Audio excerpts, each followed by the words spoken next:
And I know I should not have been neglecting my page, but, stuff happens. And, sometimes you have to put other things that's more important in places. You have to put yourself in, prioritize things. So, I'm just here to explain how I lost my job at 47 years old. I have no backup plan besides, trying to be a content creator. And I'm honestly not rushing to go back into the workforce or to start looking for work again. Sometimes you have to just stop what you're doing and just rest, And I was talking about this earlier with, some friends of mine about, me being 47 years old, no backup plan, don't know what I want to do. I've done so many type of jobs and so many other different types of industries, and, I've done most of the, easy jobs that you can think of. I've never had like a serious like science or computer or, so those jobs I've done like clerical, customer service, phones, fast food, security, retail. If you name it, I've just about done it all. Okay. And now when I had this last job, the job before that, I was working with Williams Sonoma. And I couldn't keep the job. I stayed there for about a year. Maybe a year and a few months. But I did wind up quitting. My mental health was taking a toll. My mental health was taking a toll on me because it's constantly hearing customers complaining, and then, me having to take on, take ownership of the call. You have to own the call. And I don't want to own someone else's mistake because they're not going to own the mistake that I do. Because if I make a mistake, I'm going to be reprimanded right then and there. But if somewhere in the warehouse they may have left a leg to a table, and I get the phone call of the customer who's angry because they left the leg in the table, in the warehouse, I'm hearing that. And the person in the warehouse, all they're going to do is just find a new one, have it sent back out. They're not going to hear the complaints, the frustration, the anger that's coming from the customer. And then, you have to take so many calls per day. You have to move so quickly. And then there's always changes taking place, doing different formats, different procedures, different protocols. So after a while, I was like, I can't. I got up in the mornings, my head was like this, but even like while I was at work, this is how bad it was. While I was at work, I felt dread knowing that once I got off, I would have to come right back again. Yeah. Yeah. I remember what happened and why I quit that job. This lady was giving me a call, and she was loud, obnoxious, rude, telling me, don't talk, be quiet, listen to me. You don't tell me I spend money with you. You got my money. And I'm just like, ain't no way in the world I'm going to take on this amount of stress for something that does not belong to me. Makes sense, right? There's no way in the God-given earth that we live on that I am going to take upon that amount of stress from a company and a customer for a company, and then the situation has nothing to do with me. That's not my company. That's not my problem. I did not create that problem. But what I can do is help you solve it and get some new chairs or whatever needs to be done. I can get that done. But yelling and fussing and cussing at me as if I was the one that caused the problem, that was not helping me. So I would go to work plenty of days and I would cry. I would take breaks and cry because I'm just like, there's no way in the hell I'm getting paid $15 an hour to take on this amount of stress over something that does not belong to me. I have an LLC. I have an EIN. And when I was working for myself for them 7 years, I did not go through this much stress. It had started like back of my head started getting like weird sensations, and I was like, I just can't. So I quit. And everybody around me was like, what you gonna do now? How we gonna keep a household now? Because, being a single parent, you're the backbone. You're the backbone, baby. Everything is on you. How we gonna do this now? How we gonna do that now? How we gonna do this now? So I had to go and quickly find another job. The second job I found was for sales. I stayed there a month. I just got fired February 7th of this year. I started work there January 7th of this year. That job, I hated it. I hated that part of sales. I did sales once before in a location, but we was in a environment where we can hear how other callers would pitch their tones and pitch their calls. We can kind of, not mock them, but kind of blend in what they're saying with some of how you would say yours, and it'll make the call a little more easier. But when you're working from home, and this is just my experience, I can't talk about nobody else, but when you're working from home, right, and you're doing sales from home, when it's just you and yourself, and you have to learn how to pitch your tone, pitch your sale, how try to not sound so telemarketer, okay? It's difficult for me. I'm more of a hands-on person. I like to hear somebody do it, and then once I hear them do it, I can go behind them and, try to make it my own, That's just how I do.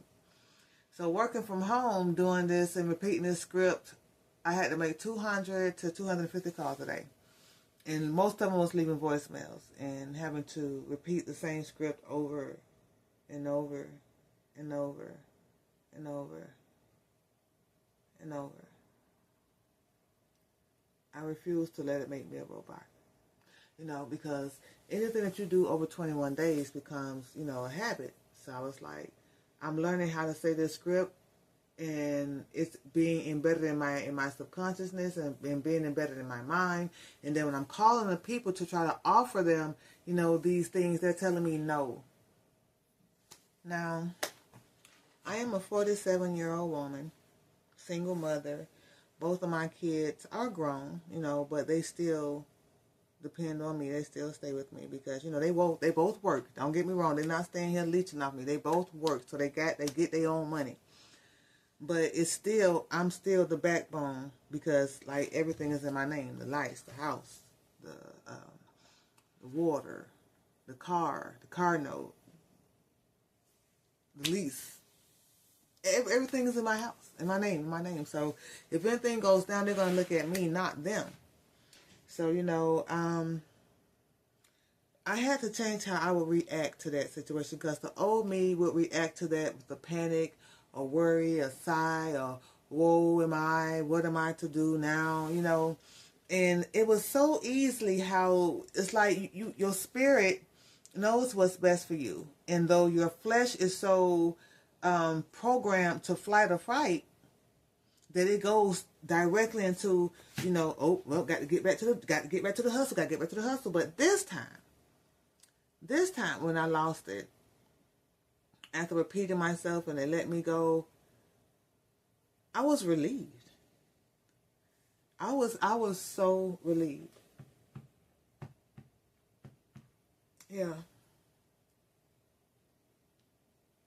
And the next day, I would say, it didn't happen on the day I got fired, but the next day when, the fight or flight, the subconscious mind and everything else wanted to reprogram me to get back into the same loop because my reaction to the occasion that happened Friday was, hey, something else out there, something else better for me, I find another one. But honestly, I don't want to find another one, and I dare someone to tell me that I'm lazy. I dare anyone to tell me that I'm lazy in my 47 years of life, that I have been living, working, and providing for not only my kids, but people that were also assigned to me in certain ways. I've done it all. I worked for myself for 7 years as a spiritual advisor. If y'all don't know, I was on here on YouTube doing readings. I did readings on here for like 2 years. I had my business on Facebook for about 5 years. So it was a total of 7 years. Of 7 years that I worked for myself. And the only thing about that is that I was able to survive, but not thrive.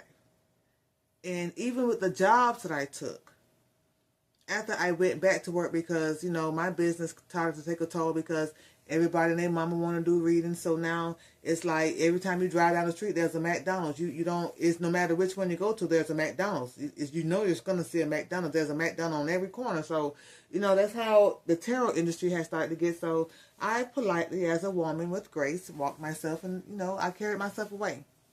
I just left, and, I still do what I do because I'm natural with it, but like I was saying, I've done it all. I've worked for people, I've worked for myself, I've worked for spirit, I've served people, I've served spirit, I've served myself. And this time, I was just like, what am I going to do now? Like, I'm tired of looking for work. I don't know if I have the energy to go back to try to do, my spiritual advising again because, trying to bow yourself and move, let me get back in my position. And everybody like, no, I can do this too. Like, we don't want to go back to work either. We want to, it's kind of hard to get back in your position, especially when you have everybody doing it. But truth of the fact is, everybody may be doing it, but they're not doing it like me. Now, am I saying this to say that I'm going back to do my readings? I never stopped. I just walked away from the big, broad spotlight that everybody was running to get recognition and get seen and, all of those things. I still do what I do. I'm kind of like what you would say, like, when you have a real wizard or a real conjurer, they don't come out and just tell you what they do. Like Michelle LeMay, you can look at her. She may never tell you what she do, but you can look at her and see what she do, but she may never expose it to you.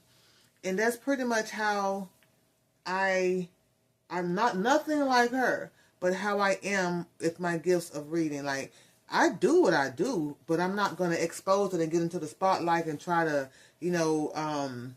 have everybody and their mama know me. At one point in time, I did want to be a household name. Like, I wanted to make a name for myself. And I did in my own community, I did that in my own community. I had enough people in my own community that really recognized me, and still to this day, because, they know who I am and how I do what I do, they still reach out to me. And I enjoy that. But the next day I got up and I was going to go look for a job. Spirit said, didn't I tell you to rest?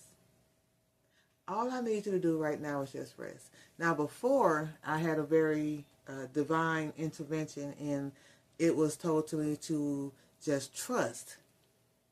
And to trust that the next 3 years of my life would be some of the best years of my life, was just to trust. And I trusted, and it was. It was some of the best years of my life. And I could never take that from Spirit when they spoke and said that they meant it to their heart's desire. They meant that my next 3 years would be some of the best years of my life. And it was. Now, here I am in 2025, 47 years old, tired of looking for work, tired of, trying to bow my way through life, served. And I'm not trying to act like, I've done more than anyone and I deserve this, because I'm quite sure there's some people out there, maybe you, that have been through a whole lot, right? You probably been through, God knows how much. You've probably been in and out of hospitals, surgeries, people around you dying. You probably losing jobs, probably car accidents. You probably had a ton of shit pop off on you. I'm not saying that I'm any better or you any better, but when favor hits, and who may know that this may be your reason you hear me speak right now. Because for some of us, we are walking into a season of just to rest. And not wait, but rest. And as easy as it sounds versus what we do, because, we have to make sure we keep money. We don't want to stay broke. We don't want to depend on nobody. We don't want to ask nobody for nothing. We want to make sure we self-sufficient. We got our own back, because we always telling everybody it's best to have your own. It's best to have your own. And we, got to find a job. Got to keep money. Don't want to be broke. Don't want to be asking nobody for nothing. But sometimes God say, just rest and let me pick up this for a minute.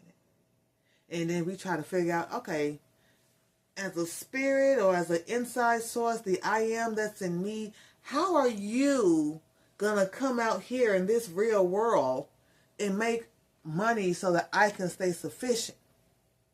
Spirit say, don't worry about how I work. Just know that I do the work. You feel me? Don't worry about how it's going to manifest. Because so you're trying to figure out, so that you can be prepared here and there. Sometimes you need surprises to bring that vitality back to your life, because you miss surprises in your life. And sometimes those surprises are what build your faith. Sometimes it's those surprises that needs to rejolt your faith. So when I say just rest, I literally mean rest. Because if you go back and search for another job, you're not going to find anything, because you're trying to, go against the grain. You're trying to tell me that you don't have faith in me. Oh, ye of little faith, I say, rest. Rest. Your kids are grown. They both got jobs. If they can't make it last, then you already know what it is. But right now, don't worry about them. I need you to keep your eyes on me and trust that I am going to make it work. See, what happens is, Eliza, or anybody who listens to this, once situations like this happen, you're so rushed to go back to the drawing board, but you forget that I am the master artist. I create the masterpieces. I even create the canvas that the masterpiece begin to work on. So what you're running back to is still me. And I'm going to create a clean slate and begin a whole nother sheet. See, the way it broke down to me, I got up and I'm like, I'm going to go back to work. I'm going to go, look for it again. And I'm like, I just need a rose. This is the beautifulest way that it was given to me. I just need a rose. Just a rose to plant, to get started, so that I can build and create a garden of roses, right? So in my worrisome, I go to talking to people. Hey, anybody that's hiring? And anybody that's... Spirit say, look at you. Stop looking for them flowers. Stop picking them flowers up out the ground. Them same flowers you're trying to go pick up needs to stay in the ground. Basically, you're looking for one rose. Spirit, like, I'm trying to bring you a whole bouquet. What you're trying to do, you have no idea of what I'm trying to do. Your one idea of simple-minded singleness has no comparison to what I'm telling you to do and just the rest, because I'm creating a bouquet just for you, specifically coordinated just for you. But you out here trying to find a single rose. Let me create your bouquet. Okay?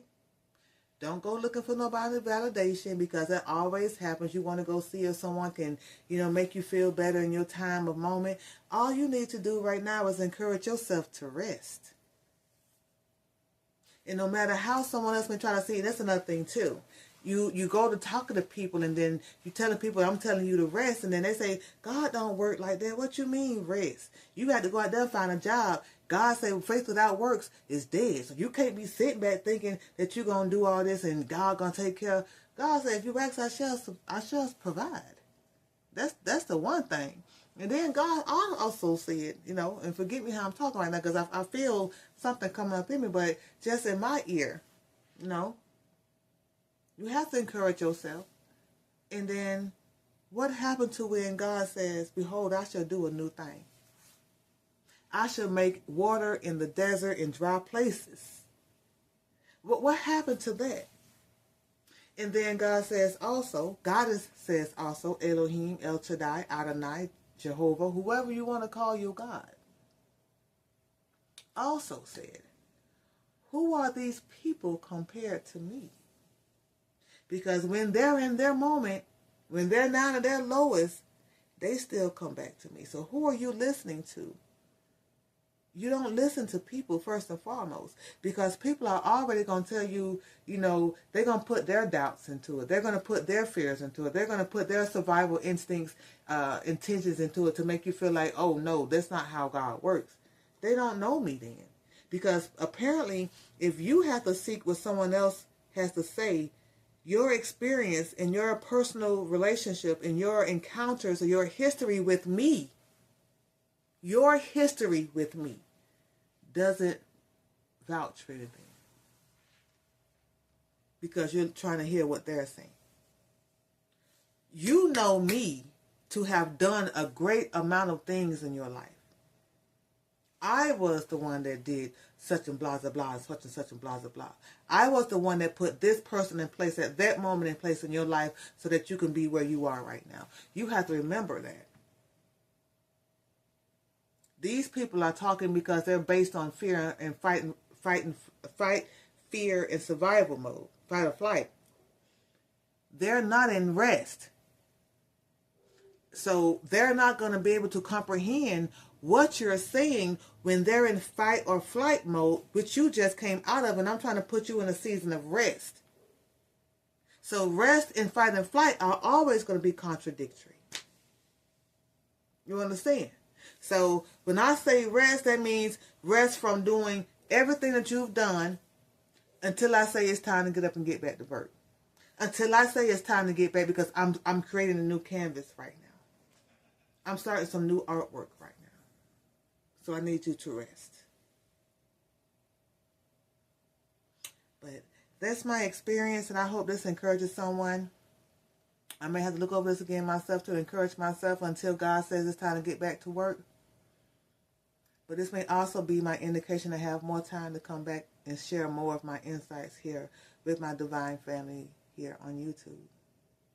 Because all of you are divine to me, and I appreciate you all. If you're a new viewer, I hope you subscribe to the channel. If you found something I said in this video encouraging, I hope that you like and share and comment, please. Please comment. Please comment. We have to interact with communication. You know, I don't make these videos for fun. I do it for encouragement, because I really do hope that this touches someone, because I know I'm not the only one that's dealing or feeling or having these encouraging moments in life that takes place. And you know, what's funny about it is, you know, I'm trying to make this video real short. I'm going to get off right quick. But the funny thing about it is, this is the year 2025, which is the year 9. And I'm a snake. So apparently I'm shedding some skin and changing these new endings and new beginnings. And I am in my personal year 1. So it's a lot going to play here. And I'm just going with the flow. I pulled some cards for myself the other day, and I pulled the sun, the moon, and it was also death. So, yeah.